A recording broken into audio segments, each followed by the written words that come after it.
Being a NEXTies honoree has really helped me just with recognition in town and people knowing that we're a reputable business and that we operate with integrity. They know that we don't just offer these services, but we give back and have environmental nonprofit work that we do, and just know that we're really rooted in our communities. Bring your friends, it's fun to lose and to pretend she's overboard. Winning a NEXTie has gotten a lot of acknowledgement for the Coastal Watershed Council, and it's raised the profile of the river conversation. People are paying attention to the river more, they're talking about it more positively, and all that's been helped by me winning a NEXTie a couple years ago. It was validation for me that the community was really excited about the river.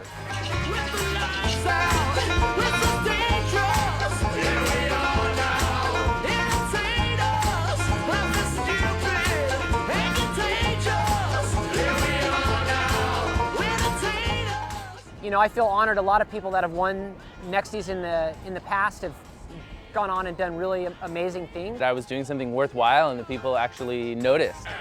So I think it helped build some local recognition and also just gave me the confidence to keep going and know that I was doing something that people cared about. I kind of felt like the bar was set high for me to go out and achieve some cool stuff. The Coastal Watershed Council is a nonprofit that is reconnecting a healthy watershed, the San Lorenzo River, to a vibrant community. We are a 21st century workforce for youth ages 12 to 24.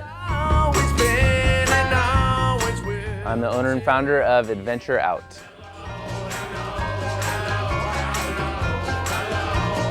And it was through my work with Grind Out Hunger and Second Harvest Food Bank that I was recognized as a NEXTie. What that did, it just realized at that point that I could cross the boundaries. I could go from the beach to the boardroom, or and not really risk any sort of credibility on either side.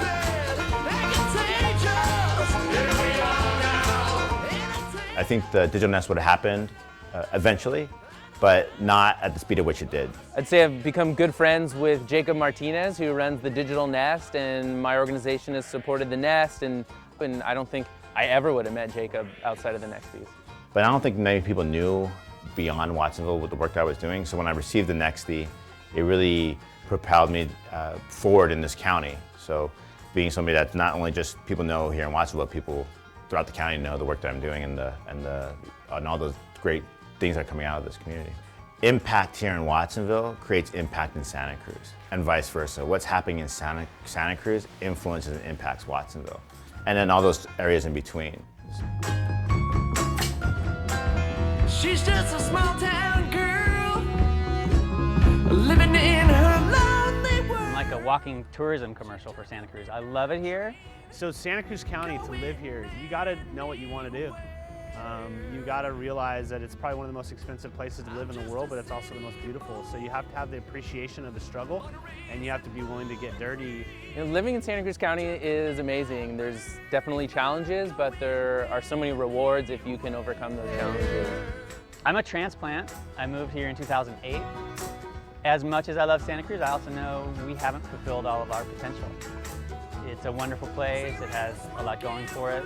We all love Santa Cruz, and we can be a better community. What I'm doing with the river, with a lot of other people, is for me, it's part of Santa Cruz fulfilling that potential. It's a great area. For one, just the natural beauty inspires me daily. Also, the people here are super creative, always figuring out new ways to do things. I love this county. I think it's what I especially like about it is the size, and that we can get from one end to the county from the other end within 30 minutes, which allows us to really do initiatives and do events and network countywide. For a business like mine, the outdoor opportunities are insane. We have ocean and mountains and rivers and everything all right here. I think it also has a really open-minded community that's open to different kinds of businesses and services as well.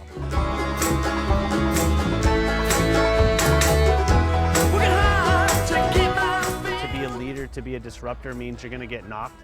That means people are not going to agree with you. It means you're going to have a fair amount of haters. And I think, if you learn to embrace your haters and realize they care about you the most, that they're willing to point out the things that they think you can fix, I think that would be my best advice, is embrace your haters and don't go off track and stay true to your mission.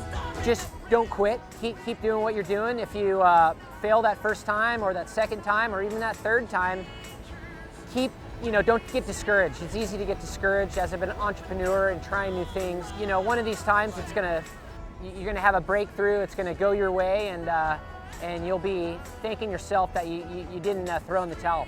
I think being part of this NEXTies family allows you to expand your horizon of your idea. So if you have an idea of doing something, networking with other people that are all NEXTies really drives you and pushes you to create a bigger vision for what you intended. For any of us trying to make change, if it was easy, it'd be done by now. So we have to believe in ourselves that it's a good thing, what we're trying to lead, and realize there'll be ups and downs, and keep trying and keep pushing and be resourceful and creative about that. And you wake up and pretty soon you've made more progress than you realize. Be authentic and don't underestimate the value of giving back and being involved in your community. We're so lucky to live in a place where people really appreciate that and recognize it. There's a lot of places in this country or in this world where it may not matter, but here it really does.